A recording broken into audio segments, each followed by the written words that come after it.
mountain won't bow before you. Yeah. What is too hard for our God?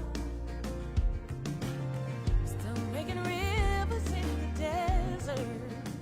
You are enthroned on high when you look low. You always answer the cry of your people. We sing, yeah. Who is like the Lord our God? Who is like the Lord our God? Who is like the Lord our God? Who is like the Lord? Who is like the Lord? Who is like the Lord our God? Nobody. Who is like the Lord our God?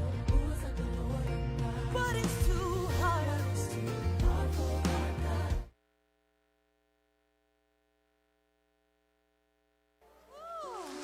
What a faithful God we serve. Victory Lupa is at its 22nd year. I want to thank the Lord for His goodness and faithfulness. I want to invite everyone to all, please stand, and as you do so, pwede mo bang i-greet someone beside you or maybe at your back and say to that person, Happy Anniversary.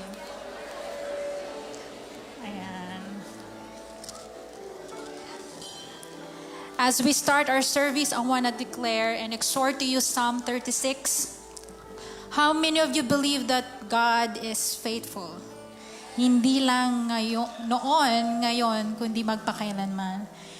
And as we worship the Lord, it says here, verse 5, your unfailing love, O Lord, is as vast as the heavens. Ang pagpamahal po ng Panginoon ay walang kapantay. And your faithfulness reaches beyond the clouds. Your righteousness is like the mighty mountains. Your justice like the ocean depths. You care for people and animals alike, O Lord. How many of you believe that your God and my God care for each one of us? Hindi ka pinababayaan ng ating Panginoon. Siya ay tapat at palaging tapat.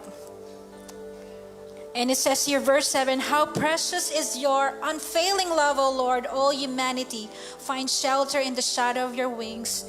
You feed them from the abundance of your own house, letting them drink from the river of the lights.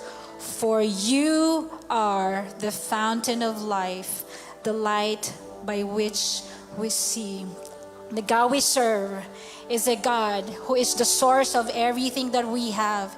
He is the ultimate source, the life-giving water that only can refresh us. And today, as we worship the Lord, I want you to lift your hands to God. Just lift your hands and just thank Him for all that He has done. Thank the Lord. God, you've been so good. God, you've been so good to us. Thank you for taking care of us. Thank you for being mindful of us. Lord, you have been so generous to us. Noon, ngayon, at magpakailanman. Kaya ngayong umagang ito, tanggapin mo ang aming mataas na pagpupuri at pasasalamat sa aming tanging Diyos na Ama. At ikaw lamang yon, Panginoon. Pinupuri ka namin at pinasasalamatan. We give you the glory, the highest honor in this place. In the name of Jesus we pray. Amen and amen. Come on. Put your hands one more time in there.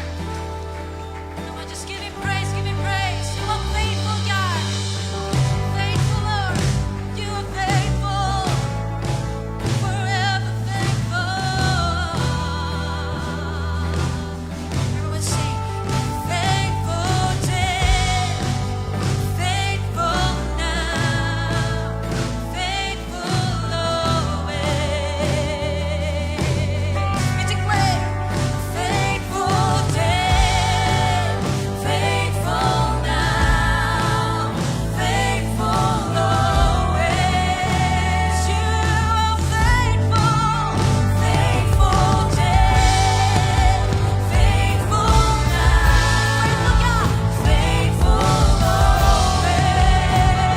So lift it up, say, come on. Faithful then, faithful now, faithful always. For from you are all things, and through you are all things. You're the Alpha and Omega, beginning and the end. All glory and honor, dominion and power belongs to you. We worship you. We worship you. For from you are all things, and through you are all things. You're the Alpha and Omega, beginning and the end. All glory and honor, dominion and power belongs to you. We worship you. All glory and honor, dominion and power belongs to you. Worship me, God. We worship you. All glory and honor, dominion and power belongs to you. We worship you. Come on, give your praise to God. Give up your worship. Come on. Come on, let's celebrate the faithfulness of the Lord. Amen.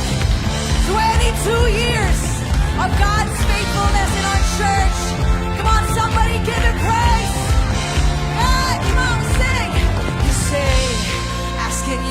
receive. To seek, I will find all I need in you. My God, my promise keeper. You say, be still and just believe. To know your word is all we need. It's you, my God, my promise keeper. Come on. In the waiting, faith is rising. What you say you do. In the tension, hope's overflowing. We will see you move. In you, it's a yes and amen. Come on. In you, we receive it today. Your promise will come like the rain. Until then, I know you'll sustain. You're faithful again and again. In you, it's a yes and amen. A yes and amen. Hey. You say, be still and just believe.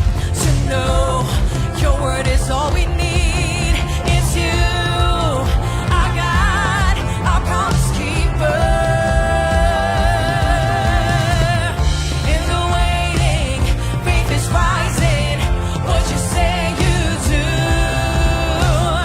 In the tension, hope's overflowing. We will see you move. We say, in you, it's a yes and amen. Come on, everybody, we declare it this afternoon.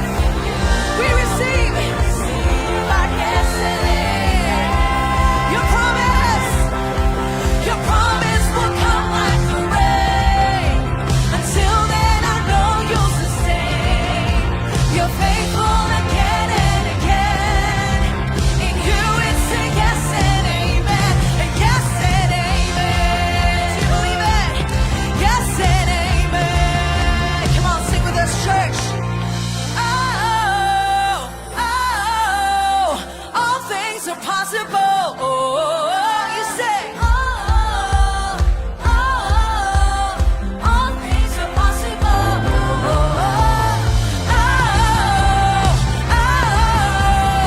All things are possible.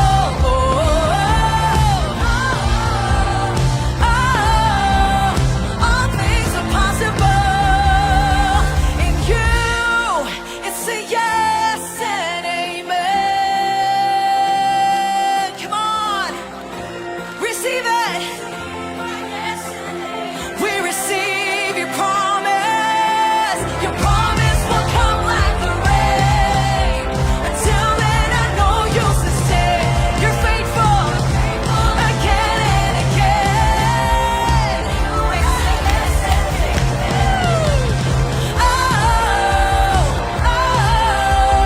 All things are possible.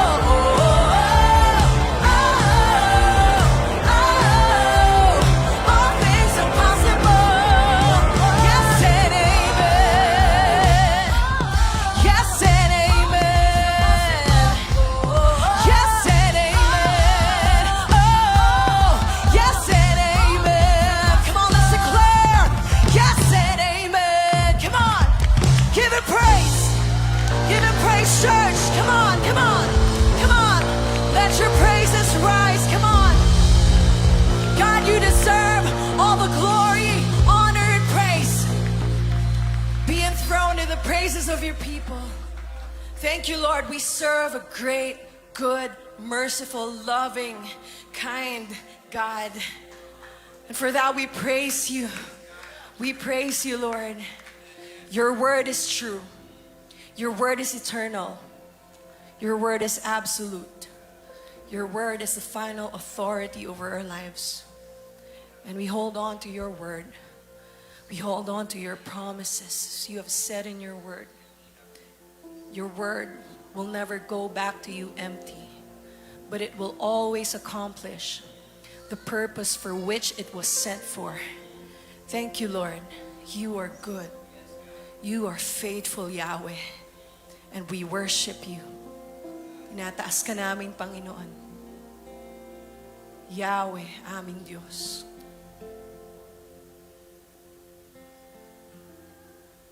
Salamat, Panginoon. Salamat, Panginoon. Pinupuri ka namin. Pinupuri ka namin, Yahweh.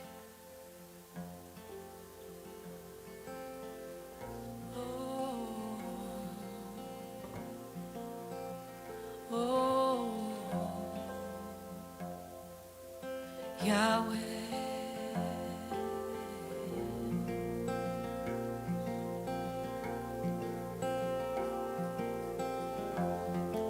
Si Yahweh ang aking pastor, di ako magkukulang. Pinahihimlay niya ako sa duntiang pastulan. Inaakay niya sa tahimik na batisan. Pinanunumbalik niya aking kalakasan. Pinapatnubayan ang bawat hakbang di ako nag-iisa. Ulitin natin. Yahweh, Yahweh, Yahweh, pag-ibig mo'y walang hanggan. Yahweh, Yahweh, sa'yo ako'y mananahan. Si Yahweh ang aking pastor, siyang aking kalakasan, siyang aking kalakasan. Ang aking patnubay sa landas ng katuwiran, upang ang ngalan niya'y aking papurihan, at kaluwalhatian niya ang itataas. Tungkod niya't pastor ay ang aking matibay na sanggalang. Yahweh, Yahweh, Yahweh, pag-ibig mo'y walang hanggan.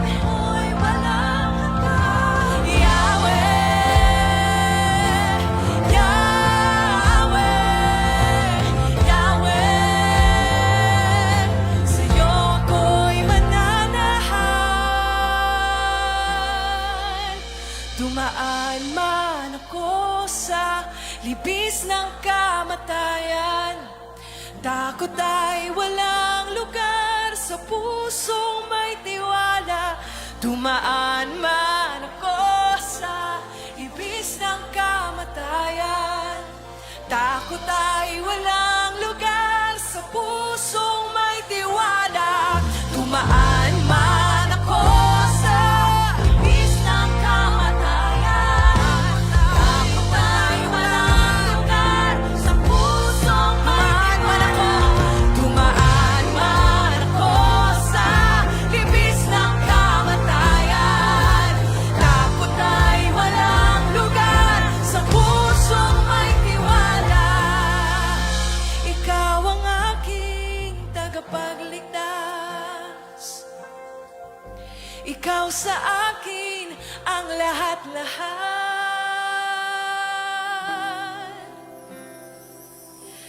Yahweh,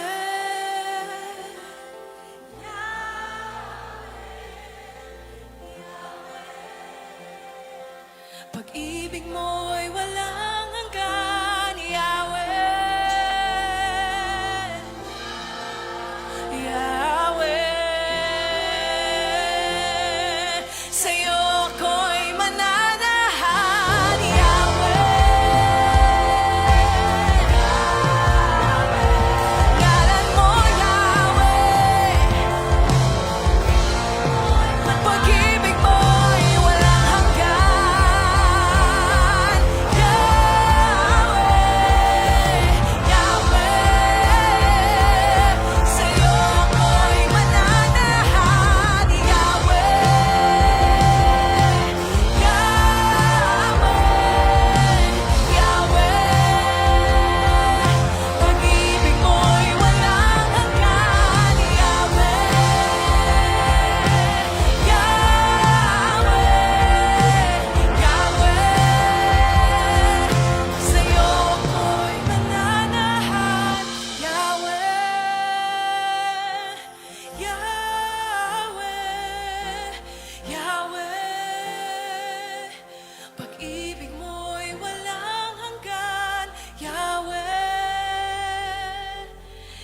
sa'yo ako'y mananahan.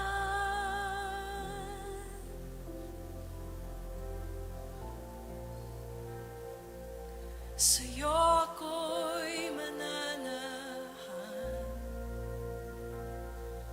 Sa'yo ako'y mananahan. Sa'yo ako'y magpupuri.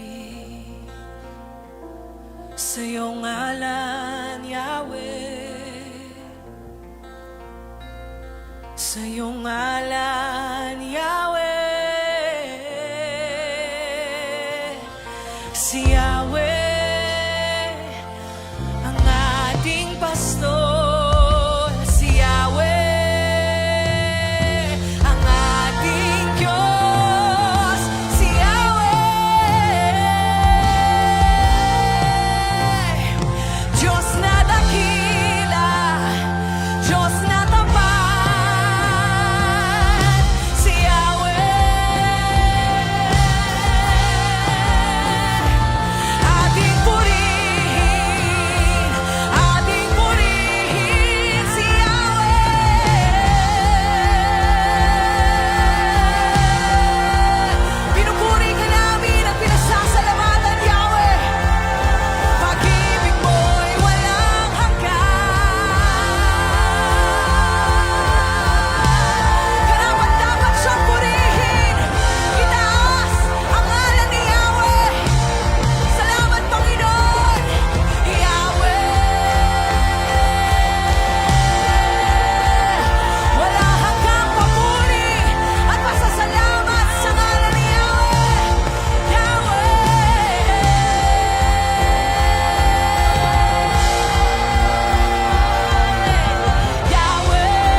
Amazing, isn't it? Pwede mo bang itaas ang iyong mga kamay? As we pray this is David's prayer in 1 Chronicles 29. Blessed are you, O Lord, the God of Israel, our Father, forever and ever. Yours, O Lord, is the greatness and the power and the glory and the victory and the majesty. For all that is in the heavens and in the earth is yours. Yours is the kingdom, O Lord, and you are exalted as head above all. Both riches and honor come from you, and you rule over all. In your hand are power and might, and in your hand it is to make great and to give strength to all. And now we thank you. Now we thank you, our God. For the last 22 years, you've been so faithful to this church. You've been so faithful to us. Lord, we recount, we remember all the miracles, all the provisions, Lord, that you did for us. Maraming salamat, Panginoon. Can you say your own personal thank you to the Lord at the moment? Can you say thank Him? Thank Him for all the years that He's been with you. The Lord promised that He will never leave you, He will never forsake you. Na siya ang ating dakilang pastol. At kahit kailanman, hindi siya magkukulang. Maraming salamat, Panginoon. Ibinabalik namin sa iyo ang pinakamatamis, ang pinakamataas na papurit pagsamba na nararapat lamang sa iyong pangalan. Sa pangalan ni Jesus. Amen and amen.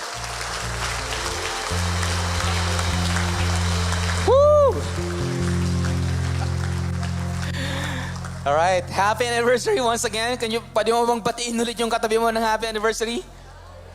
And good morning as well. Well, thank you so much for being here with us. To those of you who are worshiping with us online, happy anniversary to all of you. Thank you, music team. How many of you here appreciate our music team? Wow, amazing, isn't it?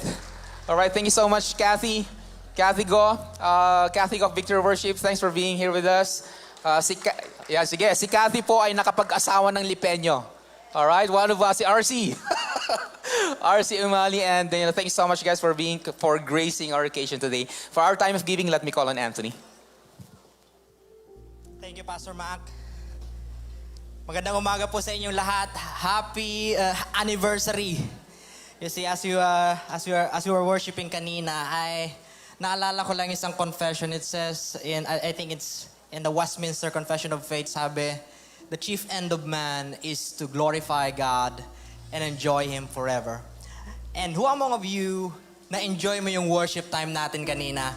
Yes, pwede ba nating palakpakan ulit ang ating Panginoon? Yes, thank you, Lord. Amazing 22 years of His faithfulness. I just sense that God gave us a glimpse of forever. Alam mo yun? It's a glimpse of forever. Diba? Amazing. Thank you, Lord. Dito po sa Victory, dalawa lamang ang ginagawa natin. We honor God and we make disciples. And part of our honoring God is we worship Him through our finances. And let me encourage you sa couple of verses sa 2 Corinthians. It says here in 2 Corinthians chapter 8 verses 1 to 5. We want you to know, brothers, about the grace of God that has been given among the churches of Macedonia. For in a severe test of affliction, their abundance of joy and their extreme poverty have overflowed in a wealth of generosity on their part. For they gave according to their means, as I can testify, and beyond their means of their own accord, begging us earnestly for the favor of taking part in the relief of the saint. And this, not as we expected, but they gave themselves first to the Lord, and then by the will of God to us. You see, in this verse makikita natin na may tatlong bagay na nag-overflow sa churches in Macedonia. Nag-overflow sa affliction or sa persecution, may extreme poverty, but what an amazing thing is that merong overflow of joy and generosity. Why? Because verse 5 it says, they gave first to the Lord. And this is my prayer sa atin po as a community. Na before, or maybe may mga tests of affliction, poverty, o mga pinagdadaanan tayo, this is my prayer that we will focus and give ourselves first to the Lord, which will result in generosity.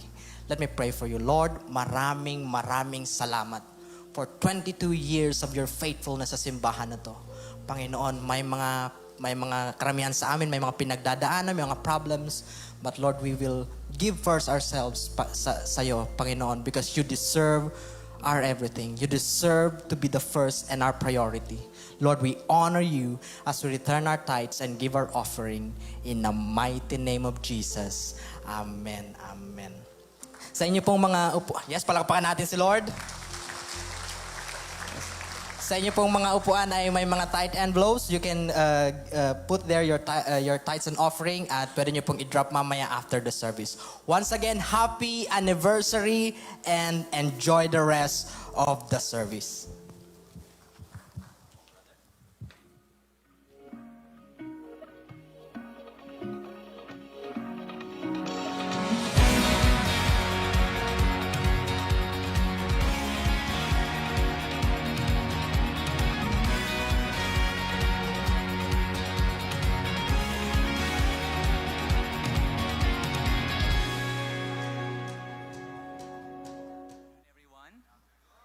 Pwede niyo bang batiin ng good afternoon yung katabi mo?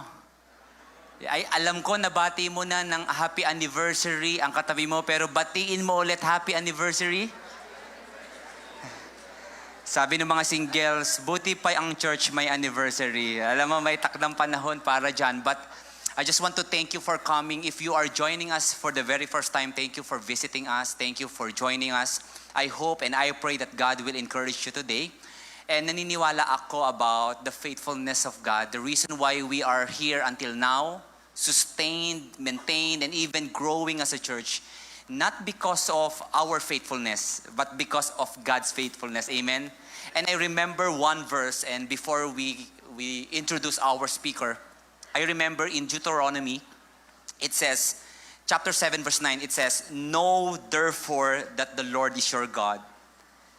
That the Lord your God is God. He is the faithful God, keeping His covenant of love to 1,000 generations. I believe si Lord faithful noon at magiging faithful ngayon at bukas. And good thing is this, hindi lang po siya sa church faithful. Siya ay faithful din sa ating mga personal na buhay. Amen? And I believe, I believe marami pang gagawin si Lord, and I'm praying that you will keep moving, keep your faith, walk by faith, and thank you for continuous obeying and trusting our Lord. Amen? So today, ako po hindi muna mag-i-speak. Okay lang ba? Okay lang naman. Pahinga naman ako. Okay lang ka. Today, I'm so excited because we invited my friend, one of the pastors in Victory Metro Manila, specifically in Victory Alabang and Las Piñas. And Pastor Sunny Waman is in the house. Maybe some of you kilala. May fans club ka sa likod. Meron. Kilala ka dito. So, Pastor Sunny Waman ay hindi na po ba. Maybe some of you, bago sa iyo to, pero nung nagsisimula pa lang ang Victory Lipa, kasama na po siya sa effort at saka sa groundwork na ginagawa ng Panginoon dito po sa atin sa church. More than a decade na po kami magkakaibigan. At the same time, siya po ang aming communication teacher. Siya po ang preacher. Kumbaga, kung may teacher ang preacher, siya po ang aming teacher, preacher, mentor. Lahat, sinasabi niya, tinuturo niya. So again, more than the skills na meron siya, ang gustong-gusto ko sa kanya is the faith na meron siya sa Panginoon, na sobrang lalim ng kanyang pangunawa sa salita ni Lord. So today, I'm so excited to hear from this man of faith. And this is my prayer that you will continue to open your hearts and mind to receive God's word today. Let me call on Pastor Sunny as he preach the word. Thank you. Thank you, Pastor Yo. Magandang hapon sa inyong lahat. Isa pong karangalan ang muling makabalik dito. Medyo matagal na rin po akong nung huling dumayo dito. Kaya ako ay natuwa at na-excite nung ako pa inanyayahan ng inyong mahal na pastor. Gaya po ng sinabi ni Pastor Aaron, ito pong lugar ninyo, itong Victory Lipa, ang kauna-unahang local church mission na sinamahan ko po way back 2005. Estudyante pa lang ako nun sa School of World Mission at ito po ang aming pinili na puntahan. Actually, hindi pa ganito kaganda. Bodega lang ito na libre po ang pulbos sa tuwing bubuksan ng electric fan dahil yung alikabok talagang langhap ng lahat. Kaya nga po, marami sa inyo lumusog eh. But kidding aside, I'd like to honor si Pastor Aaron. Alam po, napakapalad po ninyo for having such a humble pastor. Hindi ko man fully nasundan ang kanyang paglago dito, pero nung una-una ko po siyang nakita noon, nakilala, ayaw ho niyang, hindi siya puma-front. Ando lang lagi yan sa tabi. Tawag ko sa kanya, abang lingkod. Kasi lagi nag-aabang yan kung ano yung pwede niyang paglilingkod na gawin. And nakita ko po yung promotion ng Panginoon. Tama po yung sinabi ng salita ng Diyos. Pagtapat ka sa maliit, pagkakatiwalaan ka ng malaki. At yun po ang nakita ko kay Pastor Aaron at sa mga tagapangunan nyo rito. Marami na rin po ako hindi kakilala sa staff dito. Hindi ko po alam kung na-rapture na ba sila? Hindi pa. Alright. Sinisiguro ko lang. Kasi baka ako nagkalaglagan eh. Anyway, ang ating pong mga kapatiran sa Alabang at sa Las Piñas ay bumabati po sa inyo ng maligayang anibersaryo. At gusto ko silang isama, kaya lang wala akong ibang magpipreach, kaya ako na lang pinadala nila dito. At sabi, ibati na lang sila. At alam po ninyo, sabi nga ni Pastor Aaron, hindi naman po nalalayo. Hindi ako bisita rito. Ako'y bahagi ng inyong gawain dito. At, Next week ulit. Busy ho ako eh. Kaya po kung magbiroan kami, gano'n lang. Pero isang bagay kung ba't ko nasabing mapalad kayo, imagine niyo, iniwan ako ni Pastor Aaron ng showbiz para lang magpastor sa inyo. Yun ang ano doon. Anyway, so ngayon po ay, nais ko pong magbahagi sa inyo ng isang bagay po na nailagay ng Panginoon sa aking puso. Lalo na po sa mga bagay na nangyayari sa ating paligid. No? Hindi po kaila sa atin na marami ng kaguluhan sa ating paligid, maraming mga pagsubok, maraming mga bagay na ika nga ay naglalayo sa ating atensyon sa Diyos at napupunta sa iba. And maybe meron po kayong mga kilala na mga dati yung kasama rito na biglang nawawala, no? Biglang tumigil, umayaw. I don't know, for whatever reason. And nais po ng Panginoon na ang bawat isa sa atin ay mapalakas ang loob na manatili tayong tapat hanggang sa huli. Yun po ang labanan natin. Kumbaga, matira-matibay dito. Walang ayawan. Dahil ang kaaway ho ay nag-aantay ng pagkakataon na kayo ay mapag-isa. That you would isolate yourself. Yun lang kanyang inaantay doon. Because pag ginawa niyo yan, then He can easily defeat you. Not just defeat you, but He will devour you. Sasakmaling ka niya.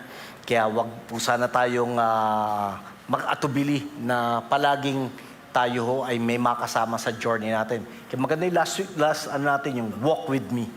Yeah, maganda ho yun. At tayo magpapatuloy. Anyway, during my freshman, simula ko ng story, during my freshman years, nung ako'y kolehiyo, para ho ako makapasok, ay naghahanap po ako ng sports na mapapasukan para makakuha ng scholarship. At ang bukas ng mga panahon yon ay yung track and field. Kaya ako'y sumama doon. Napabilang po ako doon sa mga long distance runner, yung pong marathon. At ako'y nag-aaral sa PUP sa Santa Mesa. Mula PUP hanggang Quezon City Memorial Circle, halos araw-araw. Ito yung aming tinatakbo, tas pabalik. Araw-araw yun, araw-araw. Nakakapagod. Sa totoo lang, nakakapagod, nakakasawa. Yun at yun din ang aming ginagawa. At naalala ko, nung ako ho ay paayaw na, in-encourage ako ng coach ko. Sabi nung, may 3 bagay na sinabi yung coach ko sa akin nun. Una, sabi niya, Sunny, tignan mo yung iba na tumatakbo. Yun ang sabi niya. Watch them. Tingnan mo. Kung nagawa nila, magagawa mo. So ako naman, magagawa nila, magagawa ko. Minomotivate ko yung sarili ko. Sabi niya, pangalawa, isipin mo rin yung pakinabang na makukuha mo sa pagtakbo. Una, yung kalusugan mo, kaganda, at makakatulong ito sa pag-aaral mo dahil makakuha ka ng scholarship, and so on. So, tinandaan ko yun. Makakatulong ito sa akin physically. At pangatlo, sabi niya, kung nahirapan ka ng tumakbo, pagmasdan mo yung iba kung paano nila ginagawa yung pagtakbo at gayahin mo. So ako naman, pagmamasdan ko sila, kung paano tumakbo, gagayahin ko. So, sa madalit salita, umayaw ho ako.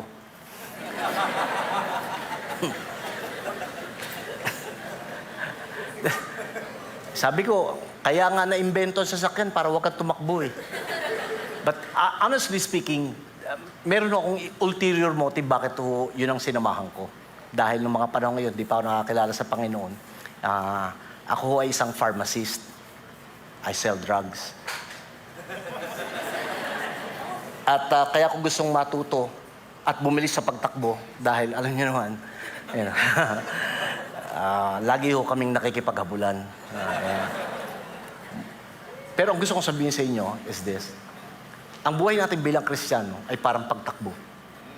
You may realize it or not, but Christianity, our journey as Christians, is like running. And the race that we are running is not a sprint. Hindi ito'y mabilisan. It's a marathon. Patatagan. Patagalan. Patibayan. Yan ang laban natin. Naniniwala ko, sabi nila ang mga Kristiyano daw or Christianity is for the weak heart. Yung soft-hearted. Hindi. Hindi ako niniwala. Ang Kristyanismo, ito'y para lang sa mga matatapang.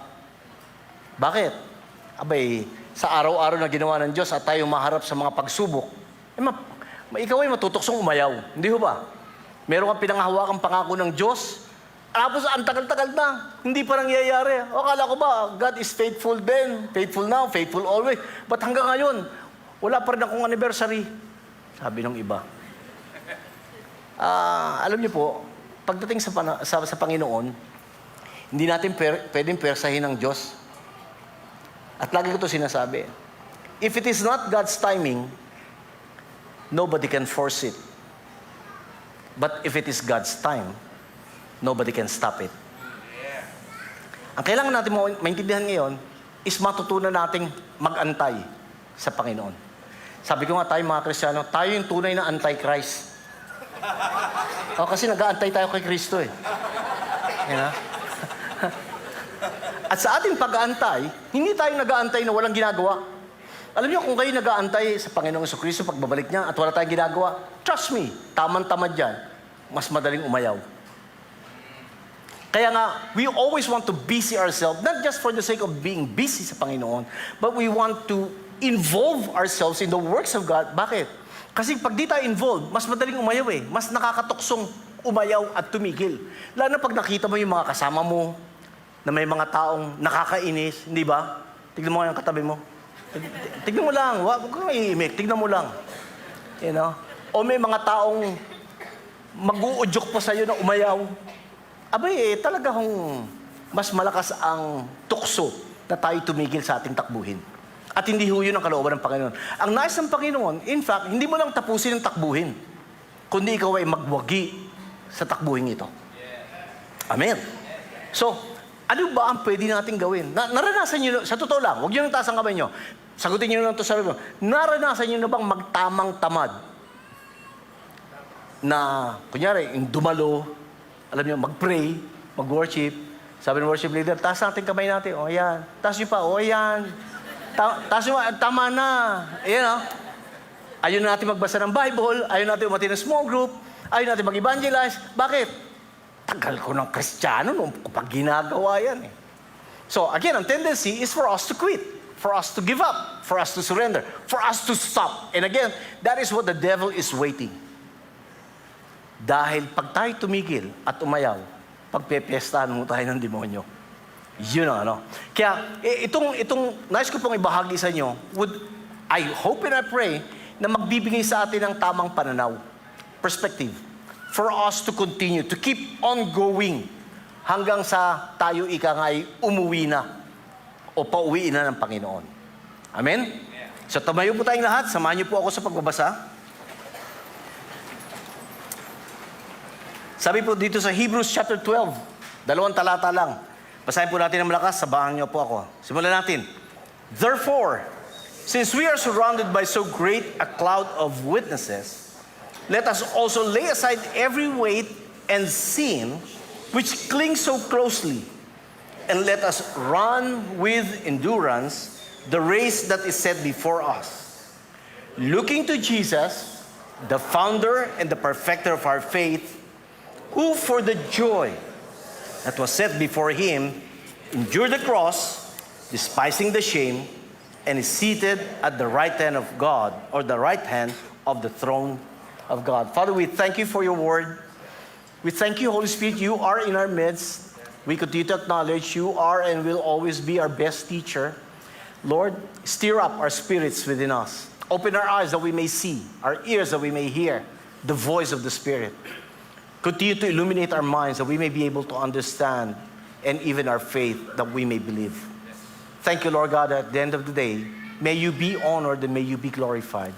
In Jesus' name. And everybody said, Amen. Oh, bago mo po. Tignan uli ang katabi. Ngitian hanggang batok. Kamayan ninyo. At sabi mo, huwag ka matutulog. Alright, praise God.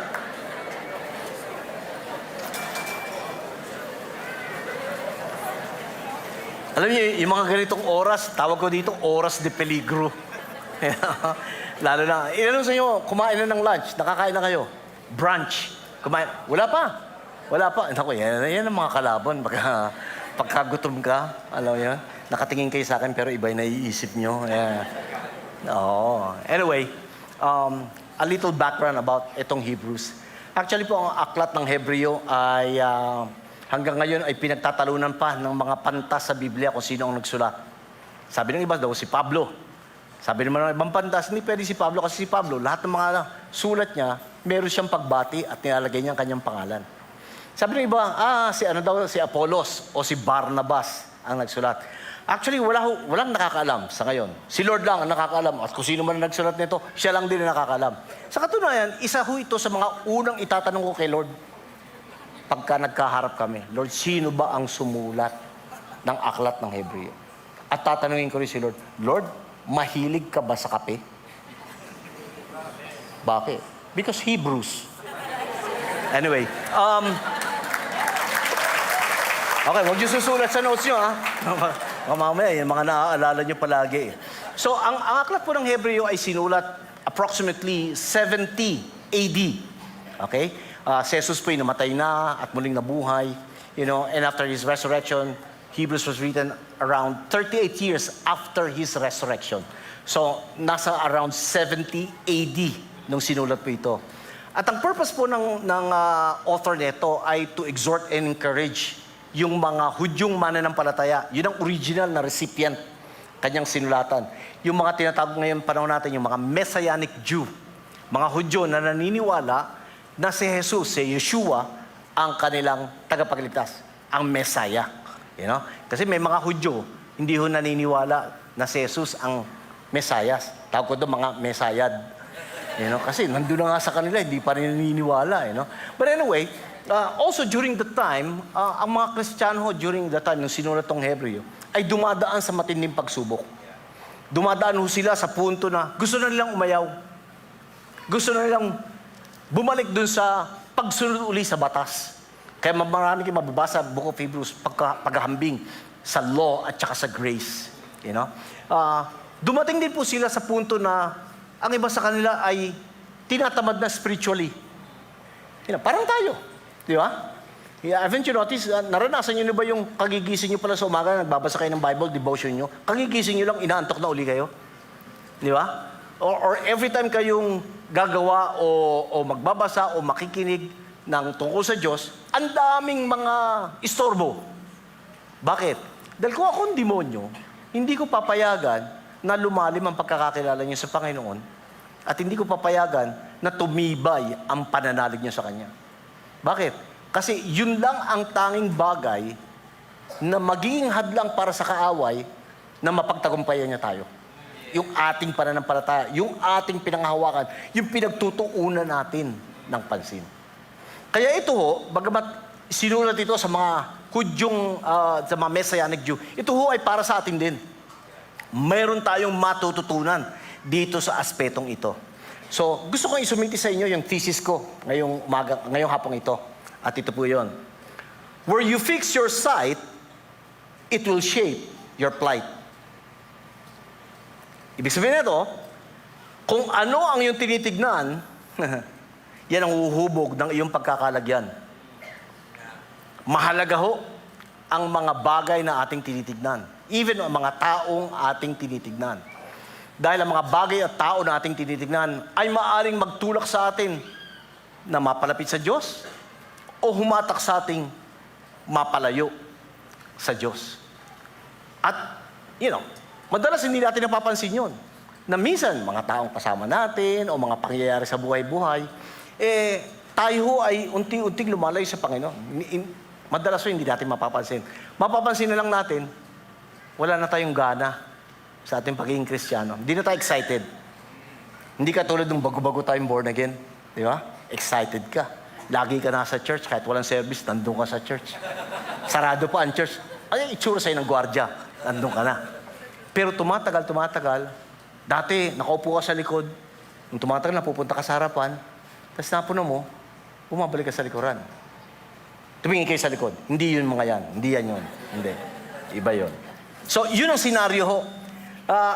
Hatiin natin para mas maintindihan natin. Where you fix your sight, ibig sabihin, kung saan mo inilalagay ang tuon, ang atensyon, ang focus mo, ang iyong tinitignan, ang iyong pananaw, ito ay makaka-impluwensya sa kung anong susunod na mangyayari sa'yo. Yun. It will affect your plight. Okay? Kaya mahalaga po na maintindihan natin to. At even dito sa Aklat ng Hebreo, makikita natin dito ang mga bagay-bagay na tutulong sa atin upang tayo ho ay huwag panghinaan ng loob at tayo ho ay magpatuloy sa ating takbuhin. So, gusto ko munang i-explain yung patungkol ho sa pananaw. Kasi ito ho'y natutunan ko sa Panginoon nung pandemya. Dahil ako ay nagretiro na, by the way. Bata pa ako. 40 years old lang ako. 20 years ago. Hindi, 62 na ho ako. Hindi data, no? Alright. Anyway, meron akong sinasabi palagi noon that perspective precedes performance. Perspective, pananaw. Ang pananaw, ito yung lente na ginagamit mo sa lahat ng bagay na iyong tinitignan. Pananaw. Kung anong pananaw mo sa anumang bagay, yan ang mag-uudyok sa'yo na umaksyon tungo or in relation doon sa pananaw mo. Halimbawa, kung ang pananaw mo sa buhay ay mahalaga ang Diyos at ang Kanyang salita, anong aksyon mo? Magbibigay ka ng panahon sa Diyos at sa Kanyang salita. Pero kung hindi, pananaw mo, hindi naman mahalaga, ordinary lang, di ordinary lang din ang iyong pakikitungo sa Diyos at sa Kanyang salita. Pero hindi sa pamilya. Kung sa pananaw mo, mahalaga para sa iyong pamilya mo.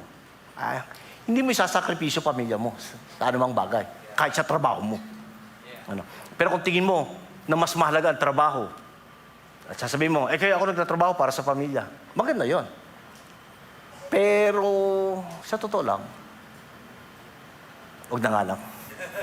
Huwag na lang. Thank you, Lord.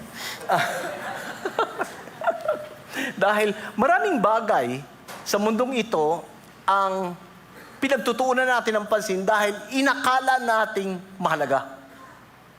Inakala nating tama. Inakala nating katotohanan. So ganun ka-powerful ang perspective because it will dictate your performance. Pero ang tanong ko, anong humuhubog sa perspective?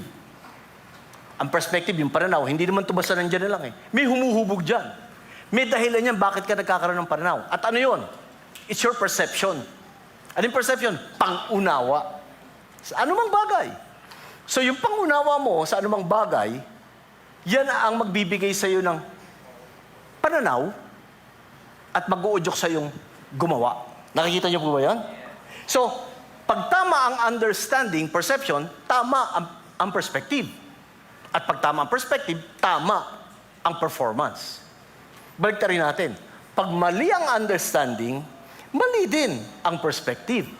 And obviously, mali din yung performance. So, yun ang proseso. Now, maganda ho kasi maintindihan natin to dahil madalas, kulang tayo sa pagpoproseso ng mga bagay-bagay. Minsan nakwento lang, nasabi, o nakasanayan. Akala natin, yun na yung katotohanan. Kasi doon sa perspective na hinuhubog ng perception, babalikan ko ulit yung tanong, ano naman ang humuhubog sa ating perception, yung understanding? Ano ba nagbibigay sa atin ng understanding? Ang nagbibigay sa atin ng understanding ay yung ating pinaniniwalaan. Alam niyo po ba yon? Na kung anong pinaniniwalaan nyo, again, hindi niyo may pagkakaila. Maaari niyo sabihin, naniniwala ko na ang Diyos ang aking provider. Kung bagong sweldo ka. Pero kung bagong sweldo ka at natanggap mong doon sa pay envelope is envelope na lang, dahil sa dami ng binawas, maniniwala ka pa ba na ang Diyos ang iyong provider? In short, pagka ikaw ay nasa isang sitwasyon na hindi maganda, diyan lalabas, diyan mo madidiscover kung ano yung tunay mong pinaniniwalaan. Dito sa loob ng church, madaling maniwala sa lahat ng bagay. Si Yahweh ang aking pastor, oh, I believe, Lord, you are my shepherd. Pero paglabas natin doon, yung pa rin ba pinaniniwalaan? Pag nalagay ka sa isang sitwasyon na feeling mo, nilaglag ka ni Lord, maniniwala ka pa rin ba na siya ang shepherd mo? Yun yung sinasabi ko. Kaya mahalaga yung mga bagay-bagay, yung process na yun. Dahil para bago ka dumating sa aksyon, na proseso mo na. So yung pinaniniwalaan mo, may basehan yan. Siyempre, ang basehan yan, katotohanan. Tama? Ilan sa inyo maniniwala sa kasinungalingan?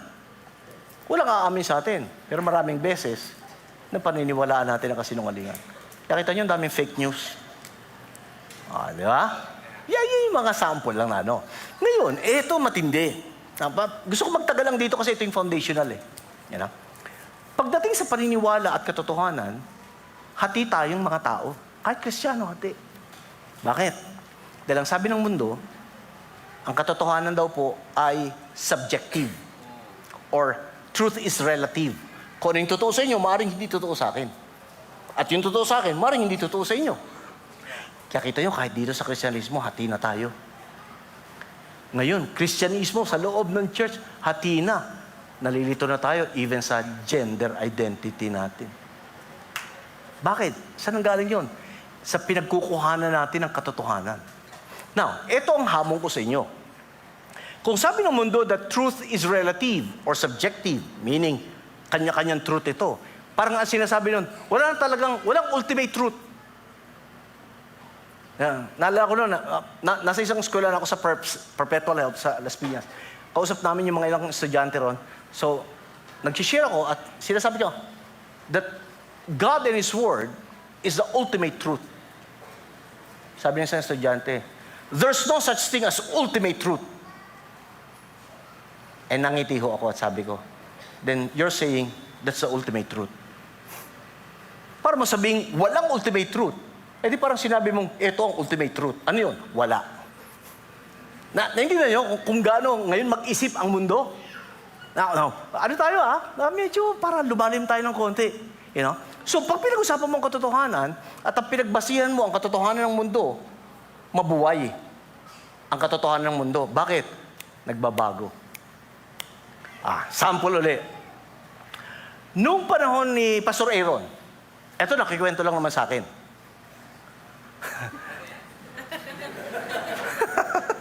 Noong panahon ni Pastor Aaron, ang salitang gay, masaya.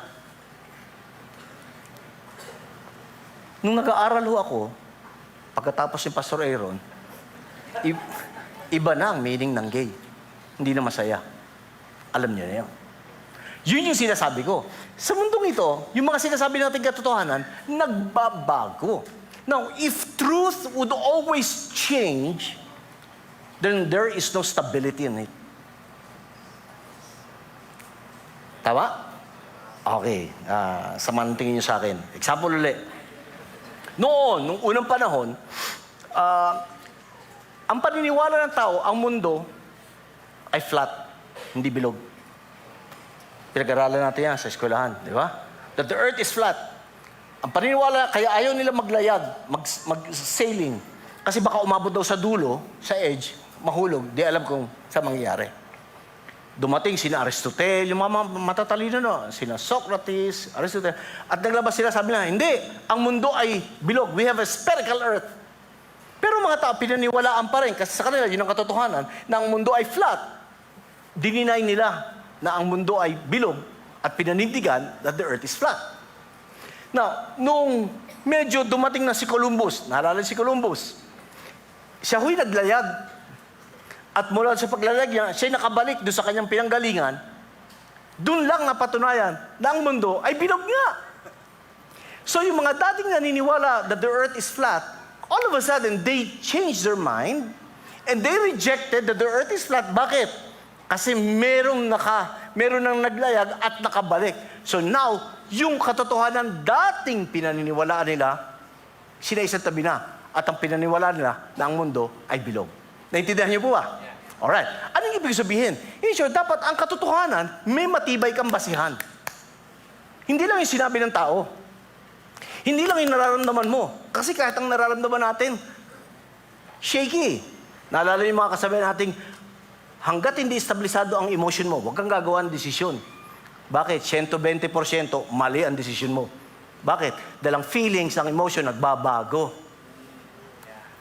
Di ba? Pag in love ka, kahit na anong itsura niya, dahil in love ka, tingin mo, gwapo.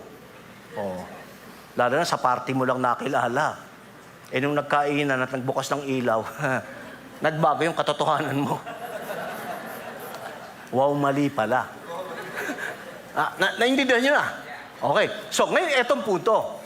Kailangan ng katotohanan natin nakabase sa matibay na sandigan. At pag pinag-usapan natin ng matibay na katotohanan, wala tayong iba na sa isip kundi ang Diyos at ang kanyang salita. Bakit? Sabi ni Jesus, I am the way, hindi niya sinabing, I'm one of the truth. I'm the truth. Nung siya'y nanalangin sa hardin ng Gethsemane, John 17:17, yun din ang panalangin niya. Ama, ihiwalay mo sila. Ibig sabihin yung mga nananampalataya sa Kanya. Ihiwalay mo sila sa pamamagitan ng iyong salita. Ang iyong salita, ang katotohanan. So, ito ang hamon ko sa inyo. Bilang mga mananampalataya, ang hamon ko sa inyo, saan nakabase ang katotohanan niyo? Sa sinabi ng tao? O sa sinabi ng Diyos? Nakabase ba ito sa feelings nyo? O sa nakasulat sa salita ng Panginoon? Nakabase ba ito sa sitwasyon nyo? O sa salita ng Panginoon? Maganda ba kaisipan yun? Alright. So, yun ang basehan natin ngayon. Now, kaya sa ating takbuhin bilang mga Kristiyano, ito ang problema natin. Ang hindi ko lubos maisip, maraming mga tao, naranasan nila ang kabutihan ng Diyos. Bakit pa sila umaayaw? Naranasan na nila ang pagpapala, ang himala ng Diyos. Bakit nakukuha pa nilang manlamig? Ba't nakukuha pa nila na piliin na huwag magpatuloy? Now, mga kapatid, tandaan nyo, nakataya dito, eternity. Hindi, ano ang eternity? Hindi lang ito 100 taon. Hindi lang ito 1,000 taon. Hindi lang ito 1,000,000 taon. Hindi nga 1,000,000,000 taon. Eternity, walang hanggan. Let me also submit this to you. Trust me, lahat ng tao, mananampalataya man o hindi, may eternal life. May eternity. Tanong lang, where will you spend it? Smoking or non-smoking? Depende kung sa kasanay. Alright? At lahat ng ito, nakabase sa iyong pinagtutuunan ng pansin. Kaya nga, ang Hebreo, nung sinulat ito, ini-encourage ng author na magpatuloy tayo. Bakit? Dahil maraming bagay ang tatawag o magda-divert ng ating attention palayo sa Diyos at tungo sa ibang bagay. Alright? Now, isa-isay natin. Ano-ano ba? May tatlong bagay dito. Kasi ang gusto ng Panginoon, again, magwagi tayo sa takbuhin ito, hindi lang tayo matapos. At para tayo magwagi, kailangan hindi tayo mapagod. Okay, we don't grow weary, hindi tayo nagsasawa, we don't quit, but we persevere. So let me submit to you 3 resources. 3 bagay na pwede yung pagtuunan ng tingin, ng pansin para manatili kang tumatakbo. Handa na po ba kayo? Alright. Una, look at the winners. Tignan mo yung mga nagwagi. Kanina, doon sa kwento ko sa inyo, ano yung sabi ng coach sa akin? Tignan mo lahat ng mga tumatakbo. So, may pinagbasihan. Sabi na, kung nagawa nila, magagawa mo. No, ganun din nakita ko rito. Yung 3 yun, andito. Nakita ko sa Hebrews. You look at the winners. Sabi nyo sa verse 1, therefore, since we are surrounded by so great a cloud of witnesses, tigil tayo dyan. Now, by the way, sa Bible, pag nakakita kayo ng therefore, tatanungin nyo dapat. Yung pag nabasa nyo, kaya lang, tatanungin nyo, bakit nga kaya? Or, bakit siya nandun? At may kinalaman yan doon sa chapter 11, yung nauna sa kanya. At sabi ng mga panda sa Biblia, yung chapter 11, tawag nila doon, Hall of Faith. Mga tao ng lumang tipan na nanatiling nananampalataya sa Diyos sa kabila ng kanilang mga naranasan. Alright? At sabi doon sa bandang huli ng chapter 11, ang mga ito'y nanatiling tapat at may pananampalataya kahit di nila nakita ang pangako. Now, sino yung pangako sinasabi? Ang Panginoong Jesucristo. Now, alam niyo, napakapalad natin. Bakit? Dahil tayo, may Biblia na pwede mong basahin at Biblia na pwede mong pag-aralan at makikita mo ano at bakit ginawa ng Panginoong Jesucristo ang ginawa niya para sa atin. Kaya all the more tayo dapat naninindigan. All the more tayo dapat matatag. All the more tayo dapat di nakakaisip umayaw. Naunawa niyo po ba? Okay, now, sino itong mga to? Sabi ron, we're surrounded by so great cloud of witnesses. When we say you look at the winners, what I'm trying to say is this. You need, in this life, para magpatuloy tayo hanggang muli, dapat meron kang mga taong tinitignan na makaka-inspire at makaka-inganyo sa'yo na magpatuloy. Hindi mo hahanapin yung mga taong magpapatigil sa'yo. Naintindihan niyo po ba? Alam niyo, yung great cloud of witnesses, ito lang na-imagine ko sa langit. Although, well, again, extra to wala sa Bible. Ano ko lang to, imagination. Parang imagination ko sa langit, yung mga Old Testament heroes, sina David, sina Abraham, Moses, lahat yan, tinitignan tayo, parang tayo nasa takbuhan, nasa ano sila, ang tawag yun, yun, di ba? Nanonood sila. Imagine nyo, nanonood sila. Tayo tumatakbo. Pagtakbo mo, si David, sisigaw yan. Eto na naman ang problema. Sasagot si Moses, kaya mo, kaya mo, kaya mo. Lalo medyo patiri ka na. Halos madadapa ka. Eto na naman ang pagsubok. Sasagot na naman sila, kaya mo. No, I know how it is to be cheered. Kaya may cheering squad, yan yung nagpapalakas sa'yo. Yan yung nag-iinganyo sa'yo. Yan yung nagmo-motivate sa'yo. Naranasan niyo naman may nag-cheer sa inyo? Or maybe kayo, di ba chini-cheer niyo? May mga dumadaan sa pagsubok. Bro, kaya mo yan, dito kami. Kasama mo kami rito. Lumalakas ang loob mo. Now, listen. Pag nag-iisa ka, at dumaan ka sa pagsubok, tapos sa mga marinig mo pa, yan na pala mo. Sumama-sama ka pa dyan. Ganda-ganda ng buhay mo dati. Dami mong kaibigan. Tapos ganyan, asan yung mga kaibigan mo? Nilaglag ka na. Ngayon. Asan yung church nyo? Ikaw naman, oo nga, no. Kawawa naman ako.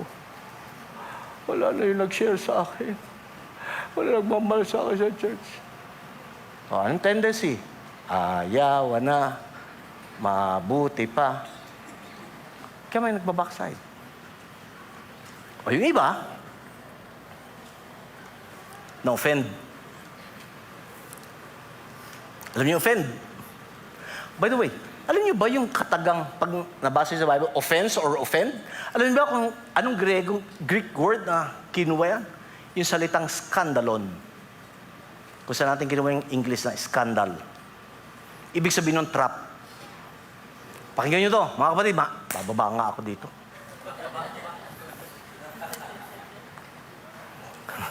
Yung offense, trap yan. Sabi ni Jesus, imposible na hindi dumating ang offense. Meaning, whether you like it or not, whether you believe it or not, darating ang offense. In short, offense is an event. Pangyayari to. But listen, offended is a choice. Now, you need to understand that. Sabi ni Jesus, imposibleng mawala ang offense. Laging may offense. Laging may mang-aasar sa'yo. Laging may mangungutang at di magbabayad. Pastor, nangako naman. Yun na nga eh. Nangako na nga, gusto mo, tutuparin pa. At saka nung nangako, Mare, mapay naman pa, Ermen. Bayad ako sa'yo sa katapusan. Hindi naman sinabi kung kailang katapusan eh. Walang date, walang year. Oh, tapos aasa ka. Oh, asa pa you. Naintindihan niyo ba? Pakinggan ito mga kapatid. Dahil ito ang isa sa madalas ginagamit ng kaaway para tayo panghinaang loob, para tayo manlupaypay, at para tayo mayaw. Yung kayo ay piliin yung ma-offend. Hindi ka pinansin ni Pastor Aaron. Hindi okay naman ni Pastor Aaron. Umaharang na nga ako sa kanyang ganun. Ayoko na dyan. Lipat na ako sa Karakaraka Fellowship.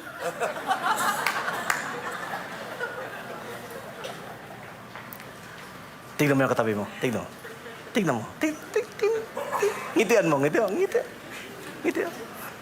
Sabi mo, buti lang di ka ganun. Tandaan nyo offense is an event, but offended is a choice. Now, listen. Sa totoo lang, ilan sa inyo na-offend na? Sa totoo lang. Okay. Lord, picture mo. Picture mo na. Hindi. Okay. Anong feeling nyo? Anong naglalaro sa isip nyo na na-offend kayo? Sinabi nyo ba, ay, na-offend ako. Cute. Ganun ba feeling nyo? O gusto mong ilay hands? Ano yun? Gusto mong bigyan ng 1, 2, 3, 4, 5-fold ministry. Di ba? Naranasan natin mga friend. Ano yung naglaro sa isip natin? Gumante? What else? Murahin? Hindi, Christian tayo, hindi tayo nagmumura. Praise the Lord. God bless you. Yun lang natin. Ngayon, pakinggan. Gusto nyo makalaya? Gusto nyo bang mapagtagumpayan na kahit kayo ma-offend, hindi kayo pupunta sa Turkey? Alam yung Turkey? Turkey. Kasi marami na offend nagpupunta sa Turkey. Na Istanbul. Oo. Doon sila sa Istanbul, Turkey. Again, ikaw na magpaliwanag next ano, ha? Alright. Now, pakinggan na. Psalm 119, 165. Sabi ron, 119 verse 165, sabi ron, great peace have they that love your law or your word. This is sabi sa uling bagay. And nothing shall make them stumble. In short, kung ang narinig natin sa mga tao, or maybe nasabi na, stumble naman ako sa'yo, pinili mo yan. Dahil kahit na anong gawin ng ibang tao, kung alam mo ang salita ng Diyos, hindi mo pipiliing ma-stumble. Hindi mo pipiliing tumigil. Magpapatuloy ka pa rin. Bakit? Because at the end of the day, hindi ka sa tao harap, sa Diyos ka harap para magbigay ng sulit. Kaya alam niyo, yung stumble, hindi na dapat narinig sa ating mga Kristiyano yan. Palusot lang natin yan. Sa totoo na talagang ayaw na natin. Yun lang yun. Ha? Kaya, sabi ng Biblia, ang hanapin mo, ang tignan mo, yung mga taong makakainganyo sa'yo. Yung mga taong puno ng pananampalataya. Yung mga tao who would watch your back. Tinuro yun sa inyo, di ba? Itong walk with me. In this journey, it's hard to walk alone. Man, sabi ko, yan lang abangan sa'yo ng demonyo, mag-isa ka. But if you have somebody watching your back, may magpapaalala sa'yo, bro, medyo mali yung ginawa mo kanina. O kaya ikaw, meron kang mapapaalalahanan. Ito lagi ko sinasabi, who's watching your back? And whose back are you watching? Kaya kailangan natin ng kasama. At siguruhin natin yung kakasamahin natin, matibay sa pananampalataya. Hindi pusong mamon. Bakit? There is such thing as transference of spirit. Punin nyo, bawa ang lagi nyong kasama, matatakutin. Kahit wala kayong takot, mamaya takot na kayo. Subukan yung makihalubilo sa mga reklamador. Mamaya reklamador ka na rin. Principle yun sa Biblia. May kasabihan tayo, birds of the same feather are the same birds. Hindi pwede magsama magkaibang ibon.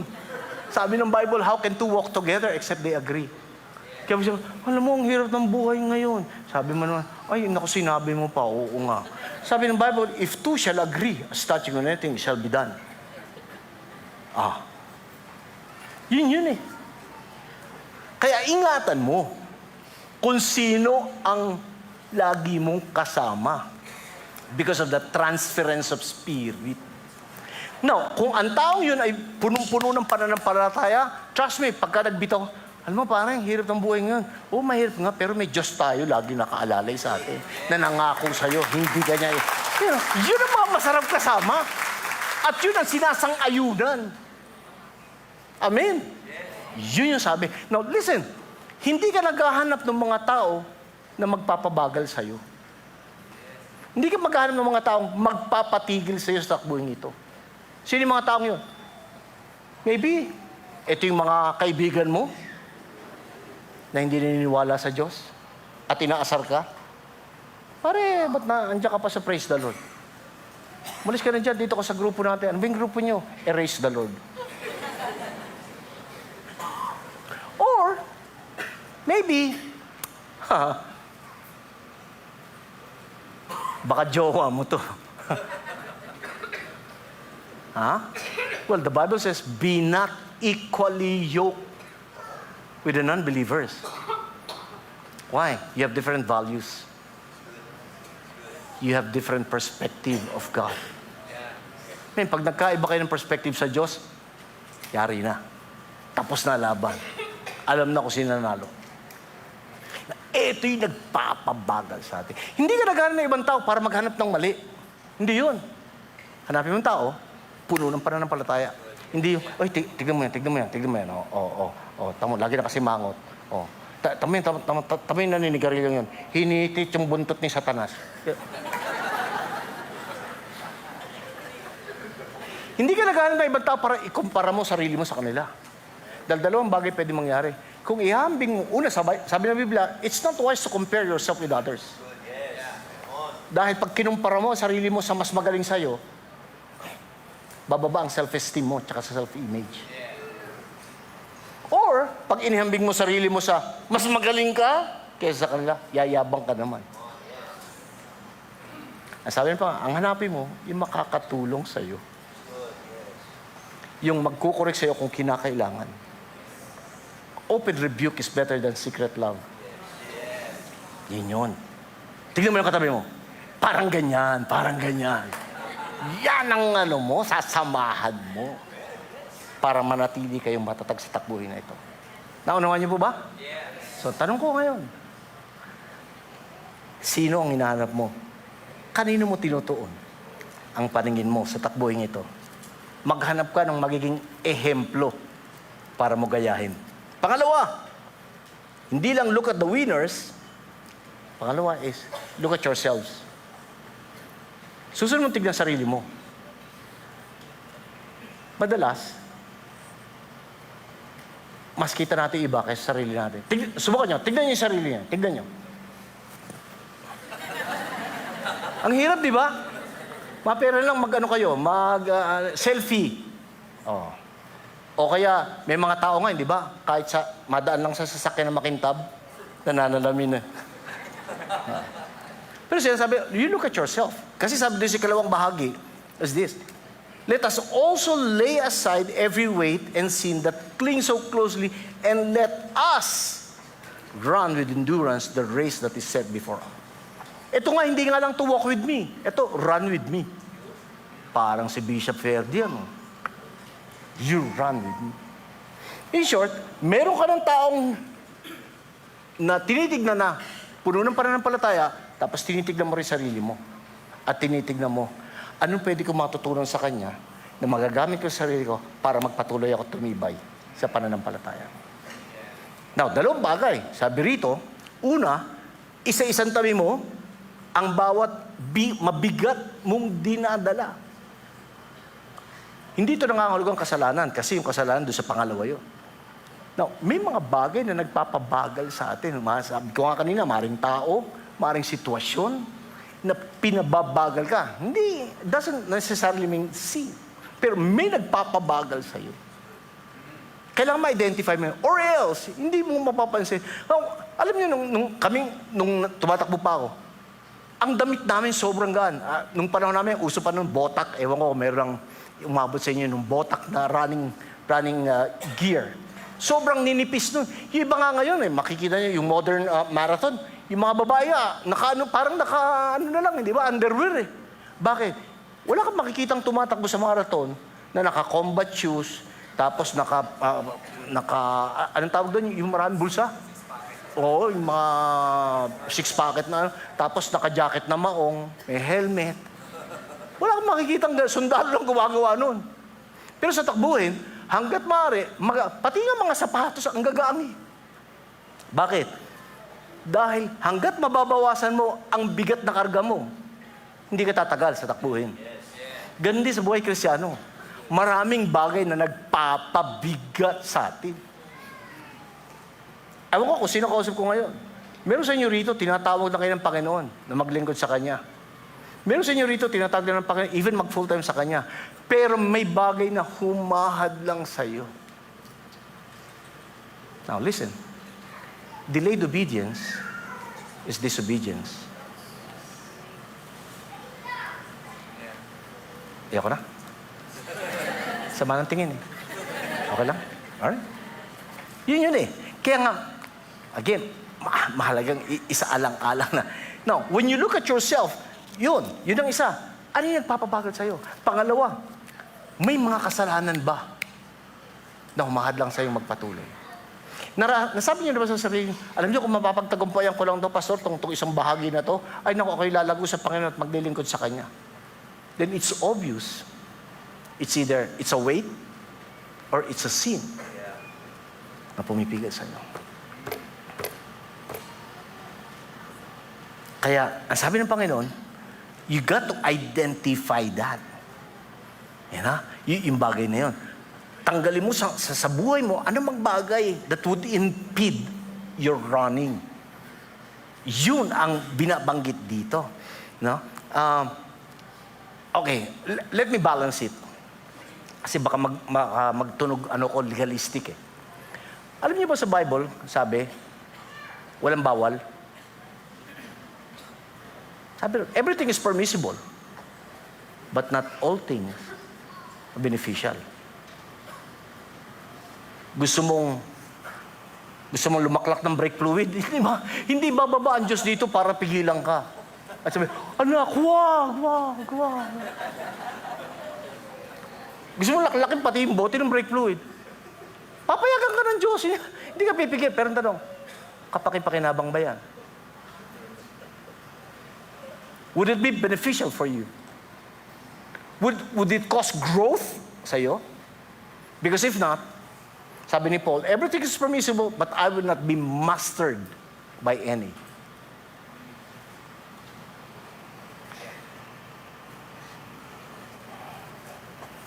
Amen, Pastor! Ayun yung sumagot. Ako na, come on, Pastor, preach it!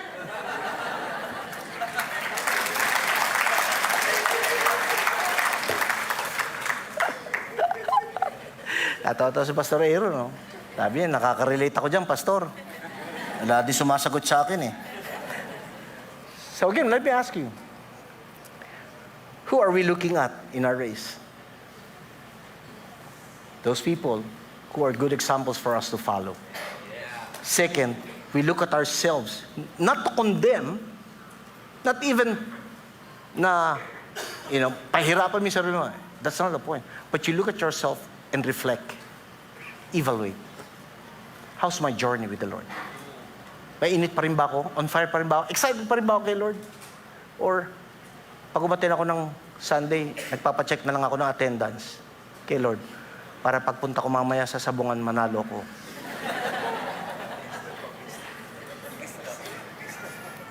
Oh, may Kristo din dun, di ba? Look at the winners. Look at yourself. And after looking at those two things, the third is to look at Jesus. Ito na ang ultimatum. Sabi dito, looking to Jesus, the founder and perfecter of our faith, who for the joy that was set before him endured the cross, despising the shame, and is seated on the right hand of the throne of God. Why do we have to look at Jesus? Because He is the author, siya ang nagpanimula, and the finisher of our faith. Siya yung best example. Siya lang yung tanging example na hindi sasabit. Lahat tayo sasabit. Kahit yung mga taong puno ng pananampalataya, sumasabit din yan. Nobody's perfect. Lahat tayo. And there's no such thing as perfect church. Guys, if you found a perfect church, please, huwag kang umatin. Sisirain mo lang dahil di ka perfect.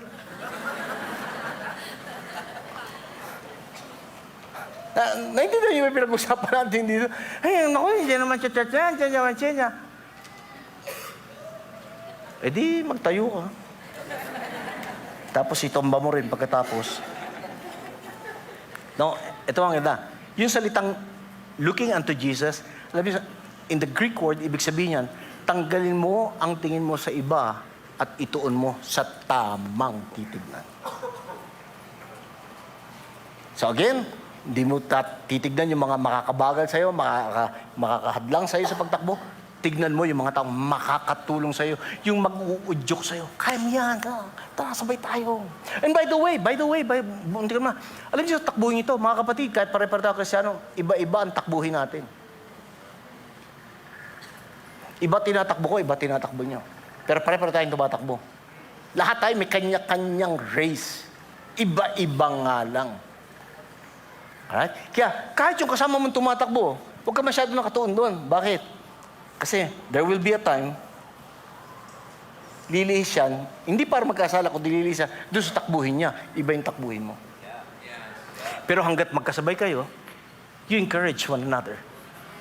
Kahit magkasabay kayo, you correct one another. You rebuke one another kung kinakailangan. Amen? Pero again, the ultimate is we look to Jesus because He's the author and finisher. Alam niyo, it is so easy to lose our sight sa Panginoon. Problema, it will take away your attention. Take away from God. Ito nabanggit ko kaninang umaga. It's okay to ask God a question, but don't question God. Okay lang, magtanong ka, Lord, hindi ko maintindihan. Bakit nangyari to? Because when you ask God a question, you're looking for an answer. But when you question God, you're looking for trouble. Lord, ba't di mo sinagot yung prayer ko? You're questioning God. But if you're asking, God, di ko naman bakit ba nangyari ito, Lord? Okay lang yun. Are you still here? Yeah. Kasi, when trouble hits us, tendency, nagtatampo tayo kay Lord. Pag di nasagot yung prayer natin, accordingly, nagtatampo tayo kay Lord. Pag di nasagot on time ang prayer natin, nagtatampo tayo kay Lord. Where in fact, maraming beses sinasabi ng Lord, anak, hindi porkit hindi ako sumagot, di ko gusto ibigay sa'yo. Ang sinasabi ko lang, magantay ka. Because with God, waiting time is never a wasted time. Dahil habang nag-aantay ka, may ginagawa sa'yo si Lord. Minsan, Lord, bigyan mo na ako maraming pera. Magantay ka. Ayusin ko muna yung puso mo. Kasi baka pag binigyan kita maraming pera, lalo ka hindi umatin eh. Kasi busy ka na. Hello? Looking to Jesus, the author and the finisher. Naalala si Pedro? Ha? Nung sabi ni Jesus sa kanila, oh, magkita tayo sa kabilang ibayo ha. At susunod na lang ako sa inyo. Nauna yung mga disipulo sumakay ng bangka. Tapos pagdating sa gitna ng dagat, di ba ano nangyari? Bagyo, unos. Ay, hindi pala. Biglang si Jesus nakita na naglalakad sa tubig. Di ba? Naalala niyo yun? Hindi? Sagot kayo, ang hirap mag-preach dito mag-isa. No? Natakot yung mga disipulo, multo. Sabi ni Jesus, fear not, it is I. Etong si Pedro, alam mo, gusto ko itong si Pedro, nakaka-relate ako. Sabi ni Pedro, Lord, sige nga, kung ikaw yan, tawagin mo nga ako. Dinir si Lord. By the way, be careful when you dare God. Sasagutin ganyan. How many times did we pray, Lord, bigay mo lang to, maglilingkod na ako sa iyo. And how many times did the Lord give what you prayed? But still, you're not serving Him. Man, be careful. And be careful also of what you ask. Anyway. So sabi ni Peter, Lord, if it's you, bid me to come. Sabi ni Lord, come. Just one word. One word. Come. And when Peter obeyed, it defied the law of nature. Just one word. Ganun ka-powerful ang salita ng Diyos. Just one word. When you see one thing na pinagagawa sa inyo ng Panginoon, gawin nyo na. Just one word. It defied the law of nature. Na-imagine ko si Peter. Siyempre, naano niya. Kalulup, uy, ay. Habang nakatingin siya, di siya lumulubog. Pero sabi ng Biblia, nung tinignan ni Pedro, yung malalaking alon, in short, nawala ang tingin niya. Iba ang tinignan niya. Hindi si Lord. Anong nangyari? He started to sink. Guys, same thing with us. When you turn yung tingin nyo kay Lord at sa iba yung lagay, doon nagsisimula tayong lumubog. Pero kagandahan, lumubog si Pedro. 3 lang yung panalangin niya. Lord, save me. Hindi yan sinabing, oh, Diyos na mahaba. May lalang ng langit. Alam niyo, iba minsan pati sa panalangin, kala natin ma-impress natin si Lord. Eh. You know, when you pour out your heart to God, God can understand you. Sometimes you don't have to utter words. Iyak nga lang. Alam niyo, the Bible says, yung mga tears natin are prayers na umaabot sa Kanya.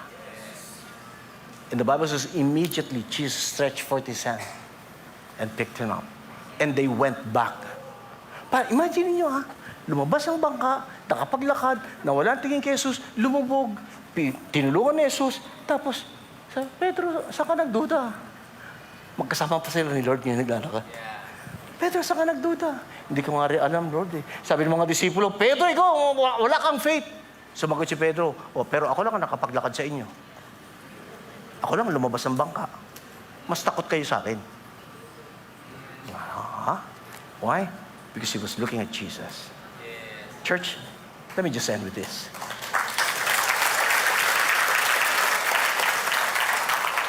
Maraming bagay, trust me. Ang tagal ko ng Kristiyano. Tagal ko ng pastor. Napakaraming bagay ang pipilit na hadlangan ka na mangyari yung kalooban ng Diyos sa buhay mo. Yung layunin niya, yung plano niya, dahil mali ang ating tinitignan. Piliin natin yung titignan natin. Maghanap tayo mga taong mag-iingganya sa atin na magpatuloy. Mga taong nakaalalay sa atin sa journey nating ito. Mga tao na mag-uudyok sa iyo na magpatuloy. Yung mga taong pinipigilan ka, hinahadlangan ka, kinokontra ka, magdalawang isip tayo. Hindi ko sinabing, hindi mo sila kaibigan. Kaibigan mo pa rin, i-reach out mo sila. Pero what I'm saying is this, where you fix your sight, it will determine your plight. That's why we look at the winners, we look at ourselves, and we look at Jesus. Amen. Praise God. Let's pray. Father, we thank you, Lord, for your word. Again, Lord, your word will never return to you void. God, I have sown your word in the hearts of these people. Holy Spirit, I pray, water those words. Let it grow deep. Let it take root. And in due season, let it bear fruit. God, it's only by your grace that we can continue in this journey. Give us that grace. Give us that strength. Lord, you have saved us by grace. Now I pray, sustain us also with that grace. And thank you, God. We can just trust you. We can just put our faith in you because you are faithful then, you are faithful now, and you'll be faithful always. Now, at this point in time, I just want you to close your eyes, bow your heads. Kung may mga bagay mo na pinapalala ang Panginoon sa inyo, mga bagay or tao, sitwasyon, o anything, kasalanan, na nagiging sani para bumagal kayo sa pagtakbo o tumigil kayo sa pagtakbo. Ano mga bagay na yan na ni-reveal sa inyo ngayon ng Panginoon? Maaari niyo po bang isuko sa Panginoon yan? Just surrender it to God. And say, God, tulungan mo ako. Ito yung mga nagpapabagal sa akin. Acknowledge it. Hindi mo kaya yan sa inyong sariling lakas. You need the grace of God. It could be busyness. It could be the deceitfulness of riches. It could be lust for other things. Would you just surrender it to God and say, God, I surrender this to you. Cleanse me, O God, and forgive me. If these things had stopped me from journeying with you. Thank you, Lord, for that. I also would like to pray for another group of people. If you're here and you're saying, Pastor, I need prayer. Actually, hindi pa nga ako nagsisimula ng journey ko with the Lord. If this is the first time you heard this, or maybe the first time you came to this church, and you want to start a relationship with God through Jesus, would you just lift up your hands and I'd like to pray for you. Because nais mong tanggapin. Salamat po sa mga kamay niya. Salamat po. Salamat po. Kita po ng Panginoon ang mga kamay niya. Nais po magpasimula ng isang relasyon sa Diyos. Now, para po sa mga nagtaas ng kamay, gusto ko po kayong pangunahin sa maikling panalangin. In fact, samahan na po. As a church, sama-sama na tayo. Samahan natin manalangin. Sabihin po natin lahat, Ama sa langit, sa pangalan ni Jesus, kinikilala ko, kung wala ka, wala rin po akong magagawa. Inihayag ng aking labi. Jesus, ikaw ang aking Panginoon. Sinusuko ko ang aking buhay. At salamat po sa bagong buhay na inyong ipinapangako. Tinatanggap ko ito ngayon sa pangalan ni Jesus. Amen. Amen. Now, if you prayed that prayer for the first time, let me just congratulate you. You did the best decision ever in your life. Amen. Pastor Aaron, sino yung... nandito ating kapatid, no? If you prayed the prayer for the first time, siya magsasabi sa inyo, paano kayo tutulungan dito ng mga kapatiran natin sa inyong paglakad sa Panginoon. Thank you. Pastor Sunny, thank you so much. What a treat on our 22nd anniversary. Amen po ba? Na-bless ba kayo sa preaching today? I was blessed. Kaninang umaga, this 9 a.m. service, I couldn't stop taking notes. I told Pastor Sunny, you know what? Yung aking notes ay punong-puno ng mga, hindi lang ng mga punchline niya. Okay? Pero yung mga I mean, words that that really we need to think about and we need to share to others as well. And katulad ng sinabi na, if you prayed that prayer for the first time and gusto mong malaman ano ba yung implication nito sa buhay ko. Okay, I prayed this for the first time. So what? Now what? Okay, ano na mangyayari? Right after the service, you can come here in front and we would be, gladly, talk it out to you kung ano ba yung implikasyon ng desisyon na ginawa mo ngayon. And, for, you've been hearing this from us, alright, for quite some time already. Okay, ito pong simbahan ito, naniniwala po kami. Now, you don't grow spiritually in isolation. Okay? Kailangan mo ng kasama. Amen po ba? Kailangan mo ng kasama. And that is why, we encourage you, connect with us, be part of a victory group.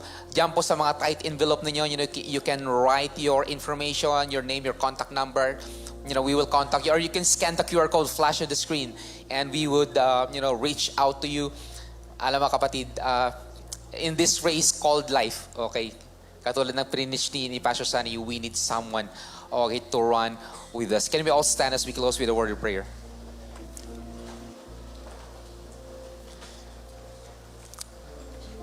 Panginoon, maraming salamat, Panginoon, for the things that transpired today. What a message, Lord. What a treat, Lord, on our 22nd year anniversary. God, we pray that, these words, Lord God, will be, planted in our hearts and that it will take root, Lord, so that we would be able to grow in a way that you want us to grow as Christians. Na habang kami pa ngayon ay patuloy na nakatingin sa iyo. Habang kami patuloy na nakatingin sa iyo, you will made us to become the person that you want us to be. Hindi lang yung Panginoon, gagamitin mo din kami na ipangaral ang Ebanghelyo, ang mabuting balita sa iba. Maraming salamat. Pwede mo bang itaas sa iyong mga kamay? May the Lord bless you and keep you. May the Lord make His face shine upon you and be gracious to you. May the Lord turn His face towards you and give you His peace. In Jesus' name we pray. Amen and amen. God bless you. You are dismissed. Happy anniversary. Enjoy the rest of your Sunday.